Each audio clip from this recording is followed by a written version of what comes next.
Regarde-toi dans ce miroir. Je t'en prie vraiment et écoute ces mots face à ton reflet. Ce visage. Ces yeux. Ce regard. Est-ce toi qui as choisi cela? Ou est-ce quelqu'un qui t'a imposé ce choix? Parce que chaque jour passé dans cette relation, chaque dispute, chaque nuit où tu t'es dit, c'est peut-être moi qui ai tort, chaque matin où tu t'éveillais avec ce poids étrange au fond de toi, ce n'était pas seulement des blessures émotionnelles. C'étaient des plaies gravées dans ton corps. Inscrites dans tes cellules. Des plaies qui ont accéléré le temps. Et je vais te dire quelque chose. Si, depuis qu'il est parti, les gens ont commencé à te dire, tu as l'air tellement bien, ce n'était pas un hasard. C'était de la biologie. Ton corps a compris bien avant toi ce qui se passait. Aujourd'hui, je veux te parler de ce que ton corps veut te dire. Pense à cette époque. Quand as-tu dormi pour la dernière fois et te senti vraiment reposé? Quand as-tu ouvert les yeux le matin avec une légèreté en toi? Quand as-tu regardé dans ce miroir en disant « Je me sens bien », sans jouer un rôle, sans te forcer, juste parce que tu le ressentais? Tu ne t'en souviens plus, n'est-ce pas? Ou c'était il y a si longtemps? Si rare. Parce que pendant cette relation, ton corps fonctionnait comme une alarme qui ne s'éteignait jamais. Toujours en alerte. Toujours en attente. Et cet état de vigilance permanente des jours, des mois, des années durant a laissé une trace en toi. Une trace visible. Mesurable. Réelle. Dans le blanc de tes cheveux. Dans les lignes de ta peau. Dans ce qui se cache derrière tes yeux. Cette vidéo existe pour nommer cette trace. Et surtout pour t'expliquer pourquoi elle est là. Et comment elle peut disparaître. Je veux te parler d'un mythe grec. Prométhée a donné le feu aux humains. Et les dieux l'ont puni pour cela. Ils l'ont enchaîné à un rocher du Caucase. Chaque jour, un aigle venait dévorer son foie. Chaque nuit, son foie repoussait. Et le lendemain, tout recommençait. Un cycle sans fin. Pourquoi une punition aussi lourde? Parce que le feu était puissance. Le feu rendait les humains libres. Les dieux disaient que le feu n'appartenait pas aux humains. Ils ont condamné Prométhée comme un voleur. Mais voilà la vérité. Le feu était déjà en eux. Prométhée ne le leur a pas donné. Il leur a simplement rappelé ce qu'ils avaient oublié. Ce qui est oublié peut être retrouvé, ce n'est pas perdu. Cet homme, cette relation, n'a pas volé ton feu. Il t'a forcé à l'oublier. Et c'est peut-être le crime le plus grave qui soit. Arrête-toi un instant. Parce que ce dont nous allons parler n'est pas seulement de la psychologie. Ce n'est pas juste « retrouve-toi » ou « apprends tes limites ». C'est une question de corps. Une question de cellules. Des choses qui circulent dans ton sang. Qui s'accumulent dans tes organes. Qui se voient dans tes cheveux, ta peau, tes yeux. Et ces choses savent bien mieux que toi ce qui s'est passé dans cette relation. Tu peux nier. Mais le corps, lui, ne ment pas. Le corps tient toujours ses comptes. Il t'a épuisé non seulement émotionnellement, mais biologiquement. Entends cette phrase une nouvelle fois. Parce que ce n'est pas une accusation. C'est une explication. Et parfois, après des années à se blâmer soi-même, entendre le vrai nom d'une chose remet tout en place. Un poids quitte tes épaules. Ce n'était pas ma faute. C'est quelque chose de plus grand, je comprends enfin ce qui s'est passé. Mais d'abord, je veux t'emmener quelque part. Dans cette pièce. Cette cuisine. Cette chambre. Un de ces soirs silencieux. Parce que les chiffres seuls ne suffisent pas. Pour qu'une chose s'inscrive vraiment en toi, il faut d'abord la ressentir. Pense à cette époque. Comment te sentais-tu le matin en te réveillant? Fatigué. Tu avais dormi toute la nuit mais fatigué quand même. Cette fatigue étrange, inexplicable. Celle où tu te demandais, j'ai assez dormi, pourquoi suis-je si lourde? Tu voulais encore dormir, même après avoir dormi. Tu ouvrais les yeux et quelle était ta première pensée? Comment allait se passer cette journée? Ce qui allait arriver? L'humeur de cet homme? Une tension de la veille encore installée dans ta poitrine?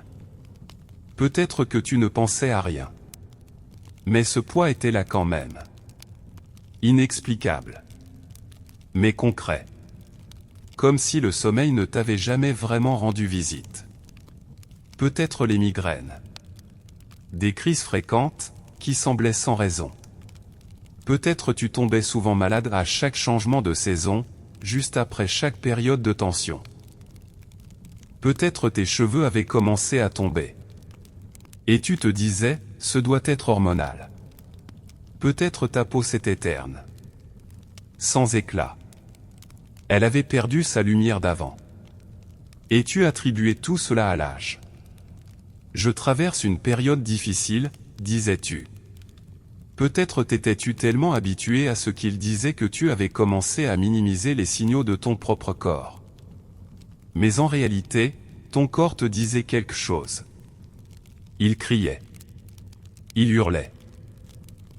Et toi, tu étais trop occupé à le faire taire. Carl Jung disait que deux forces fondamentales habitent l'être humain. La persona. Et l'ombre. La persona, c'est le visage que nous montrons au monde et à cet homme. Le masque de la bonne femme. Celle qui comprend tout. Qui peut tout porter. Qui ne laisse rien paraître. Et porter ce masque demande de l'énergie. Une énergie silencieuse, invisible, mais qui coule en permanence. Calculer quelle émotion tu peux montrer. Quels mots tu peux dire. Comment tu dois réagir, c'est un programme de fond qui occupe ton corps sans relâche. En d'autres mots, ne pas être toi-même. L'ombre, c'est tout ce que nous refoulons. Notre colère. Nos limites. Notre droit de dire non. Notre propre voix. Cette part de nous qui n'est pas fausse, qui ne demande pas de performance. Celle qui est juste, nous. Vivre avec un narcissique, c'est réprimer l'ombre en permanence. Parce que la laisser surgir est dangereux. Si tu te mets en colère, c'est la dispute. Si tu poses une limite, tu es puni. Si tu dis non, c'est la guerre froide qui dure des jours. Alors le corps apprend, refoule, avale, continue. Vivre avec lui, c'était ne jamais enlever ta persona. Du matin au soir. Du lever au coucher. Parfois même en dormant parce que le sommeil non plus n'était pas paisible, n'est-ce pas? Se réveiller en pleine nuit avec le cœur qui bat. Ouvrir les yeux à l'aube avec une anxiété inexpliquée. Ton corps restait en alerte même la nuit. Et l'énergie refoulée dans ton ombre a grossi. Couche après couche. Chaque phrase que tu n'as pas pu dire t'a rapproché un peu plus du sol. Chaque objection que tu t'as un peu plus écrasé. Et tu as refoulé encore plus fort pour ne pas ressentir. Parce que ressentir, en ces jours-là, coûtait trop cher. Mais le corps tient ses comptes. Il n'oublie pas. Tant que ce masque est resté sur ton visage, l'alarme intérieure n'a jamais cessé. Le cortisol, l'hormone du stress, est resté constamment élevé. Et cette hormone, maintenue à ce niveau pendant des jours, des mois, des années. Elle a affaibli ton système immunitaire. Fragmenté ton sommeil. Diminué l'élasticité de ta peau. Affecté tes follicules pileux. Perturbé ta digestion. Et elle a physiquement rétréci le centre de la mémoire dans ton cerveau sous des années de pression. Ton corps a commencé à dysfonctionner. Je vais le redire. Ce que tu as vécu dans cette relation a physiquement modifié la structure de ton cerveau. Imagine une maison où une alarme incendie sonne sans interruption, jour et nuit. La première semaine, tu cours partout, paniqué. La deuxième semaine, tes oreilles commencent à s'engourdir. Au troisième mois, tu ne dors plus. Au quatrième mois, quand on te demande « Pourquoi cette alarme sonne ?», tu réponds « Je ne sais pas, c'est toujours comme ça, c'est normal ». Au cinquième mois, tu n'entends même plus la sonnerie. Mais le corps, lui, l'entend. Le corps entend toujours. Est-ce que cela te semble familier ? Ton corps a commencé à faire faillite parce que tu ne l'écoutais plus. Attends. La vraie question est celle-ci. Combien de cette fatigue as-tu attribué à tes propres insuffisances ? Combien de fois t'es-tu dit « Je suis si forte, pourquoi suis-je si épuisée ?» Combien de fois as-tu dit « Je suis peut-être trop sensible ?» Exactement comme il te le disait ? Cette question n'attend pas de réponse. Tu la portes déjà en toi. Je vais t'aider à la trouver. Je veux te dire quelque chose de personnel. Ma mère a traversé une période très difficile, il y a des années. Je ne connais pas les détails, les familles ne parlent pas de certaines choses. Mais quand je regardais les photos prises après cette période, je remarquais quelque chose. Ce n'était pas seulement ses cheveux qui avaient blanchi. C'était ses yeux. Ce qu'il y avait derrière ses yeux. Comme si quelqu'un avait éteint une lampe à l'intérieur. En regardant ces photos, je ne disais pas « comme elle est fatiguée ». Je ne trouvais pas les mots. Je voyais juste que cette lumière était partie. Ce que je voyais ne pouvait pas se décrire avec des mots. Les années ont passé. Cette période s'est fermée. Et cette lumière est revenue. Lentement, en titubant. Mais elle est revenue. À l'époque, je ne comprenais pas. Maintenant, je comprends. Il existe ce qu'on appelle la mémoire corporelle. La science la nomme mémoire somatique. Le cerveau peut oublier, consciemment, rationnellement, tu peux te dire « c'est passé ». Mais le corps, lui, n'oublie pas. Chaque moment de tension. Chaque matin d'anxiété. Chaque instant passé à marcher sur des œufs. Chaque colère avalée, le corps les enregistre. Cellule par cellule. Seconde par seconde. Et cet enregistrement n'est pas seulement émotionnel. Il est physique, concret, mesurable. Au bout des chromosomes, il y a de petits capuchons protecteurs. Pense à l'embout plastique au bout d'un lacet et il est là pour que le lacet ne s'effiloche pas. Sous un stress prolongé, ces capuchons s'usent bien plus vite que la normale. Le corps vieillit biologiquement bien plus vite que son âge réel. Ce n'est pas une métaphore. C'est une réalité visible dans une prise de sang, mesurable en laboratoire. Et le prix Nobel de médecine 2009 a été attribué exactement à cette découverte. On peut mesurer l'âge biologique du corps. Mais l'âge du vécu ne se laisse jamais enfermer dans le temps. Nous avons toutes connu des instants où une seconde valait une année entière. Chaque année passée dans cette relation a peut-être vécu dans ton corps comme 2 ans. Comme 3. Comme 4. Gardez tout ce qui est dans ton ombre enfermé là. C'est comme si une porte existait en toi, et que tu la maintenais fermée de tes 2 mains, 24 heures sur 24. La force que tu mets à tenir cette porte ne va nulle part ailleurs. Elle ne va pas à ta peau. Pas à tes cheveux. Pas à ton système immunitaire. Pas à cette lumière dans tes yeux.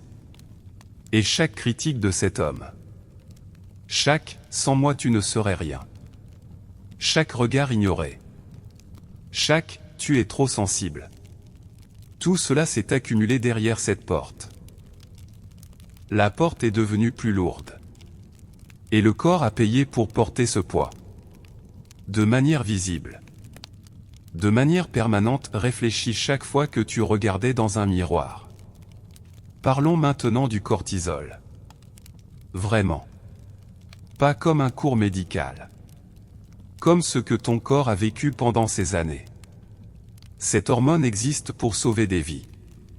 Elle a une importance vitale. face à un danger réel et mettons qu'une menace surgisse devant toi, le corps se mobilise immédiatement. Le cœur s'accélère. Les muscles se tendent. L'esprit s'aiguise. Tout se concentre sur cet unique instant. Un mécanisme parfait, impeccable. Pour les dangers réels, visibles, identifiables. Mais vivre avec un narcissique, c'est un danger invisible. Indescriptible. Quand tu essaies d'en parler autour de toi, on te répond, mais il prend tellement soin de toi. Donc tu n'es pas seulement dans le danger, tu es dans un environnement où tu dois prouver que le danger est réel. Comme si tout ce que tu endurais ne suffisait pas. Se réveiller chaque matin avec la peur de « comment se passera cette journée ?» Essayer de deviner l'humeur de cet homme avant même de rentrer. Répéter mentalement une phrase avant de la prononcer, c'était une vie où le lion était absent, mais la peur du lion ne s'éteignait jamais. Et le corps ne comprend pas cela. Quand il dit « danger », il libère cette hormone. Quand le danger passe, il coupe. Mais si le danger ne passe jamais, alors le système immunitaire s'affaiblit. La qualité du sommeil chute. La peau perd son élasticité. Les cheveux tombent. La digestion se dérègle. Le cerveau est affecté. Et pendant tout ce temps, tu te regardais dans le miroir et tu te blâmais. Un narcissique arrive, bouleverse ta vie et tes émotions et en plus, tu dois prouver ce que tu traverses. Je le sais. Je le sais vraiment. Parfois, nous ne voulons pas répondre à cette question. Parce que la réponse est trop grande. Quand j'ai appris tout cela, la première chose que j'ai ressentie n'était pas la colère.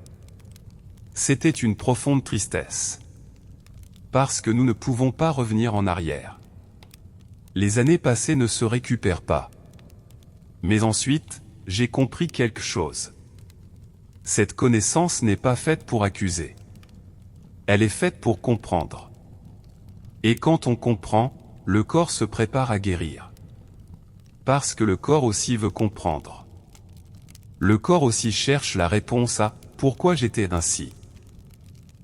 Et quand il reçoit cette réponse, quelque chose change à l'intérieur. Un changement silencieux. Mais réel. Tu l'auras compris, le corps n'est pas satisfait de son état. Nous savons maintenant que nos gènes ne sont pas figés. Ce que nous pensions être hérédité est en grande partie l'empreinte de l'expérience, de l'environnement, du vécu. Quelles parties sont actives, lesquelles dorment, c'est en partie nous qui le déterminons. Parce que nous vivons. Et c'est crucial, ce changement peut s'inverser. Quand le stress diminue, le corps commence à se rétablir. Ces capuchons qui s'usaient si vite s'arrêtent. Le système immunitaire se réveille à nouveau. Le sommeil s'approfondit. La peau se renouvelle. Les cheveux reviennent. Ce n'est pas une promesse. C'est de la biologie. Le corps n'est pas satisfait de son état, je te l'ai dit. Il veut retrouver cette vitalité d'avant. Et toi ? Laisse-moi maintenant t'expliquer pourquoi tu rajeunis après la séparation. Parce que c'est réel. C'est une transformation mesurable, concrète, biologique. Pas seulement, tu te sens plus heureuse maintenant. Pas seulement le départ du narcissique. Dans cette relation, ton corps était constamment en mode danger. Son mode, repos et réparation, ne pouvait pas vraiment s'activer. Parce que pour s'activer, il ne faut qu'une chose. La sécurité. Une sécurité réelle, ressentie, dont le corps lui-même est convaincu. Dans cette relation, combien de fois t'es-tu vraiment senti en sécurité ? Combien de fois as-tu respiré librement ? Combien de fois as-tu dit, en ce moment, tout va bien, en ce moment je suis juste là ? Quand le danger disparaît, le corps essaie immédiatement de passer en mode guérison. Immédiatement. Parce que le corps savait déjà. Le corps attendait de guérir. Comme un ressort comprimé pendant des années et quand le danger s'arrête, ce ressort se détend. Son but est de retourner à sa propre essence. Mais je dois te dire, les premiers temps ne sont pas toujours sans heurts. Juste après la séparation, quelque chose de paradoxal peut se produire, le corps peut se sentir encore plus fatigué. Parfois tu attrapes froid. Parfois une vieille douleur remonte à la surface. Parfois un effondrement inattendu survient. Ce n'est pas une aggravation. C'est un nettoyage. Le corps commence à libérer tout ce qu'il avait refoulé pendant des années. Quand la porte s'ouvre, ce qui s'était accumulé dans le dépôt veut sortir. Et c'est le premier signe de la guérison. N'aie pas peur. Ensuite viennent les cheveux. Les cheveux sont le signe le plus visible que le corps émet quand il dit « Je suis en sécurité maintenant ». Sous le stress, les follicules se ferment. Quand la sécurité revient, ils s'ouvrent. L'élasticité de la peau commence à se retrouver. Le sommeil s'approfondit. Le vrai repos revient. Et un matin, tu te réveilles, tout n'est pas encore résolu, il y a encore des jours douloureux mais il y a une légèreté en toi. Inexplicable. Mais concrète. Comme si un poids dans ta poitrine s'était légèrement soulevé. Et quelqu'un dit, tu as l'air tellement bien. Et cette fois, tu comprends ce que ça veut dire. Le feu n'avait pas été éteint. Il avait été recouvert. Et la couverture commençait à se soulever. Parlons maintenant de la guérison. Mais d'abord, je dois te dire quelque chose, personne ne veut l'entendre. Ce chemin n'est pas droit. Mais il est beau. Plus beau que les jours passés avec ce narcissique. La guérison n'est pas une progression linéaire. C'est une spirale. Parfois tu avances, tu te sens forte, tu te regardes dans le miroir et tu vois cette lumière dans tes yeux. Puis à un moment inattendu, une odeur, une chanson, une seule phrase de quelqu'un, quelque chose s'effondre en toi. Comme si tu n'avais jamais avancé. Comme si toute cette distance s'effaçait d'un coup. Je ne guéris toujours pas, penses-tu? Ce n'est pas un échec. C'est la guérison elle-même. Jung le savait très bien. Le chemin du vrai retour à soi n'est pas propre. Il n'est pas droit. Parfois l'ombre te rattrape. Parfois tu remets ton ancien masque sans t'en rendre compte. Parfois après des mois à croire que tu avançais, tu te retrouves à te sentir au même point. Puis tu te relèves encore. Parce que maintenant tu sais te relever.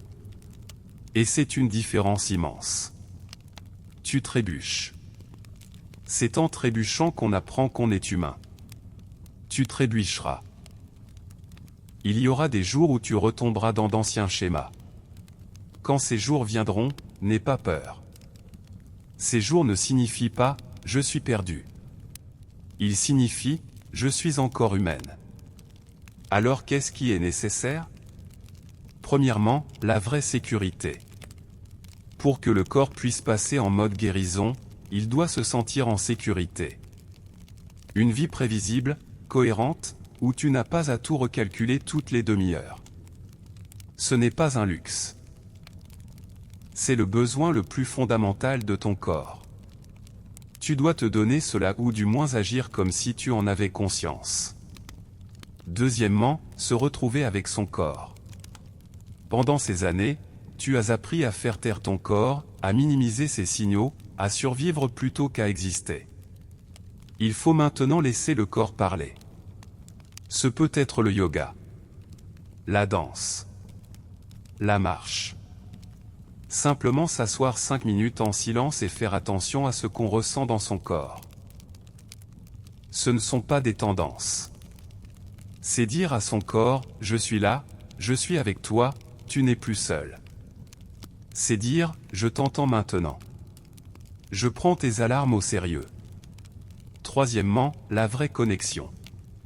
Passer du temps avec des gens qui te voient non pas avec ton masque de « bonne femme », mais tel que tu es. Les moments où tu es vraiment entendu, vraiment vu, vraiment aimé sans jugement, ce sont des guérisseurs biologiques. Quand l'ocytocine, l'hormone de confiance monte, le cortisol baisse. Une vraie amitié, une conversation où tu te sens vraiment entendu, ce sont des outils aussi puissants que la thérapie. Et quelqu'un t'a-t-il vraiment vu? Je ne réponds pas à cette question. Cherche la réponse en toi. Et si la réponse est « je ne sais pas » ou « peut-être pas », c'est aussi un point de départ. Parce que se voir commence par se voir soi-même. Et maintenant, parlons honnêtement. Il y a des choses que tu crois avoir perdues dans cette relation. Des années. De l'énergie. Peut-être ta santé. Peut-être une version de toi plus jeune, plus brillante, qui n'avait pas encore vécu cette relation et tu as parfois la nostalgie de cette version. Si seulement je pouvais revenir à ces années, te dis-tu. Et cette nostalgie est réelle. Je ne vais pas minimiser cette perte. Je ne vais pas non plus dire, en fait tu as gagné, tout a une raison. Ce serait passer ta douleur en perte et profit. Et tu as déjà trop appris à passer ta douleur en perte et profit. Mais je te dis ceci avec toute ma sincérité, parce que tu n'as pas perdu foi tôt ou tard, tu guériras, belle guerrière. Souviens-toi du feu de Prométhée. Les dieux lui ont dit, tu as volé le feu. Ils l'ont enchaîné. Puni. Mais le feu était déjà en eux. Prométhée l'a seulement rappelé. Et quelle que soit la pression exercée par les dieux, le feu ne s'est pas éteint. Parce que l'éteindre était impossible. On pouvait seulement le couvrir. Qu'est-ce qu'il t'a vraiment volé? Tes années?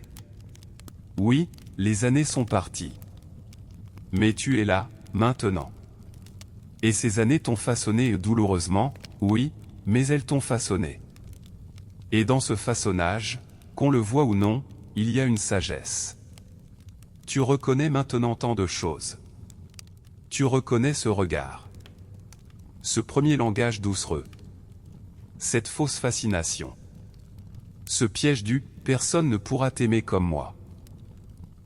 Tu reconnais maintenant le signal intérieur, cette petite voix silencieuse qui dit « quelque chose est étrange ici ». Cela ne s'achète pas. Cela ne s'acquiert que par le vécu. Ta jeunesse? Quel âge as-tu maintenant? Et en ce moment, tu regardes cette vidéo. Tu essaies de comprendre. Tu te bats. Et Jung le savait si bien, celle qui est vraiment sur le chemin du retour à elle-même commence souvent la période la plus vivante, la plus libre, la plus profonde de sa vie après ce voyage. Elle connaît le prix de la vie. Elle sait que même la solitude est une immense récompense. Elle connaît la sincérité. Elle peut maintenant distinguer les mots qui ne sont pas faux, les ressentir. Parce qu'elle a enlevé son masque. Parce qu'elle a affronté l'ombre. Parce qu'elle vit maintenant sa vie non pas pour les attentes des autres, mais pour sa propre voie. C'est une autre jeunesse. Différente. Bien plus profonde. Et peut-être bien plus grandiose. Et pour ce qui est de ton corps, le cortisol baisse.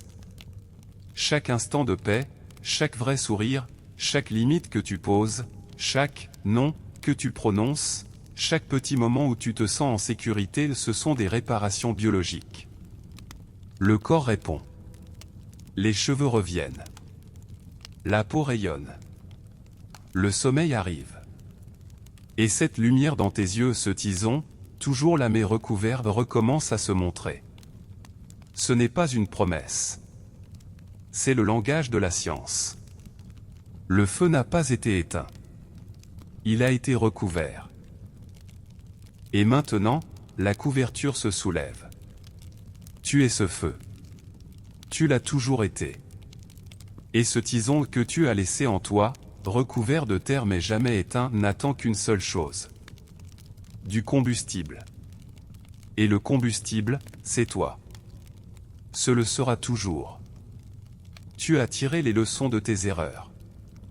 Il ne te reste plus qu'une seule chose à faire. Connaître ta propre valeur. Plutôt que de te noyer dans les douleurs passées qui ne reviendront plus, avancer avec les leçons de ces erreurs. vers ces beaux jours que tu mérites. Si tu dois t'épuiser, épuise-toi à imaginer ces beaux jours. Non seulement les imaginer et épuise-toi à faire ce qu'il faut pour les rendre réels. Et avant que je te dise que la vie vaut la peine d'être vécue, ce que tu as vécu au sortir de cette relation n'est pas seulement fuir une douleur. C'est la preuve du courage de revenir à toi-même. Tout le monde ne peut pas le montrer. Toi, tu l'as montré. La vie vaut la peine d'être vécue. Si cette vidéo a touché quelque chose en toi, si tu sens que tu traverses ce chemin, écris en commentaire. La bougie doit brûler avant de répandre sa lumière. Et maintenant, je veux te poser une question. Je veux vraiment te la poser. Dans ce processus de guérison, ce processus en désordre, en spirale, parfois en avant, parfois en arrière, quand as-tu commencé à remarquer ton corps? Quand as-tu dit pour la première fois, « Attends, ce matin je me sens un peu plus légère » Quand as-tu regardé dans ce miroir et as-tu revu cette lumière, ce tison? Peut-être que tu ne l'as pas encore vu. Peut-être que tu es encore à ce point de départ. Et si c'est le cas, c'est bien aussi. Parce qu'il n'existe pas vraiment de point de départ, il n'y a que l'endroit où tu te trouves maintenant. Et en ce moment, tu regardes cette vidéo. Cela ne signifie pas que tu t'arrêtes quelque part. Cela signifie que tu regardes dans une direction. Et la direction, c'est tout. Jung avait dit un jour non pas comme une citation académique, mais comme une observation vraiment vécue, être malade est le signe que l'âme veut grandir. La première fois que j'ai entendu cela, je me suis dit, facile à dire. Puis j'ai compris. Cet état de maladie, cette fatigue, ce poids, cette question, pourquoi suis-je ainsi, c'était en fait la voix d'une chose en toi qui disait, je ne veux plus être ainsi. Et cette voix, c'est la voix de l'ombre. La voix de ce qui a été refoulé. La voix de ta part qui veut être vue, reconnue, exister. Dans cette relation, ton corps a porté tant de choses. Il a tant avalé, refoulé, recouvert. Et maintenant le corps peut-être lentement, peut-être en montée et descente veut lâcher prise. Veut libérer. Chaque cheveu qui revient. Chaque matin où tu respires un peu plus profondément. Chaque « aujourd'hui je vais un peu mieux », ce sont les moments où ton corps dit « je n'ai plus à porter cela ». Tu es une toute nouvelle toi. Et tu peux lui permettre cela. Permettre semblera peut-être étrange. Parce que dans cette relation, permettre était dangereux. Permettre signifiait perdre le contrôle. Permettre signifiait être puni. Mais maintenant, le danger n'est plus là. Maintenant, personne ne force cette porte. Maintenant, le corps peut lâcher prise. Comment dire, imagine un arbre qui a résisté longtemps au vent. Son tronc penché, ses branches courbées d'un côté, ses racines agrippées encore plus fort au sol. Après que le vent est passé, l'arbre ne se redresse pas immédiatement. Ça prend du temps. Mais il se redresse. Parce qu'à l'intérieur de l'arbre, tout au long de ce temps, la mémoire de la verticalité a été préservée. Quelque part dans sa mémoire, cela existe. Le corps aussi. Ton corps aussi. La mémoire de la verticalité est encore là. Et toute cette connaissance. Le cortisol, les capuchons de l'ADN, le système immunitaire, les concepts de Jung, tout cela n'est qu'un outil.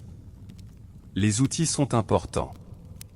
Mais ce que les outils portent est encore plus important.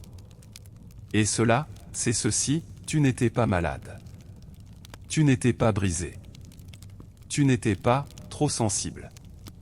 Ton corps et ton âme te donnaient les réponses qu'ils devaient te donner.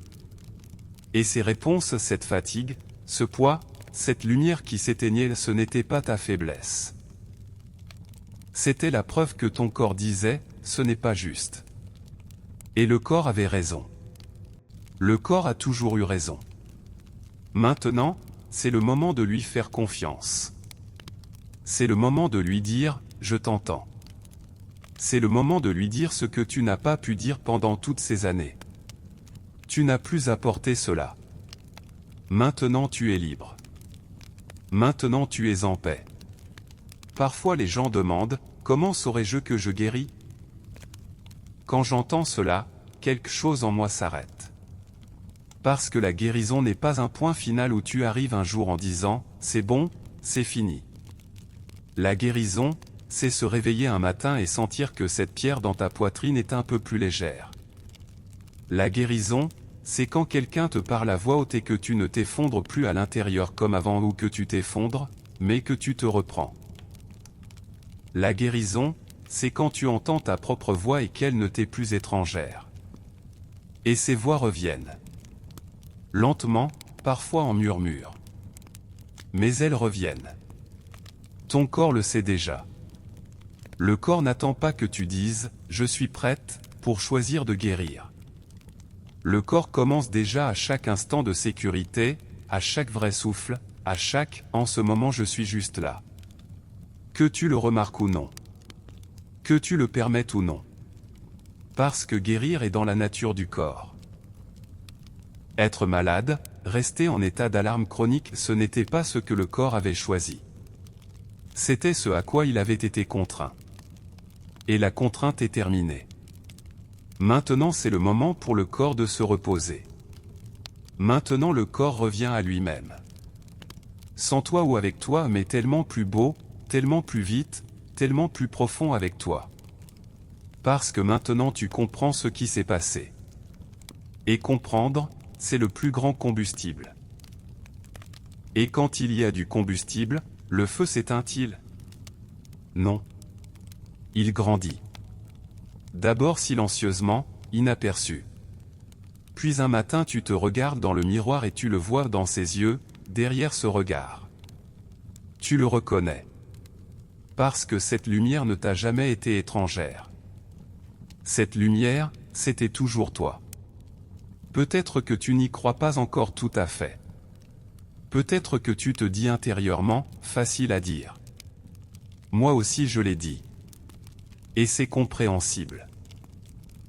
Parce que dans cette relation, on t'a tellement répété, tu penses trop, tu ressens trop, que même faire confiance à ta propre réalité prend du temps. Mais le corps ne ment pas. Et le corps te dit quelque chose en ce moment. Écoute-le. Parce que cette voix petite, insistante, refoulée pendant des années mais jamais silencieuse a toujours eu raison. Et maintenant, peut-être pour la première fois, tu es vraiment prête à l'entendre. Écoute-la. Donne-lui de la valeur. Tu sais que la vie vaut la peine d'être vécue. Avec mes vœux de rajeunissement.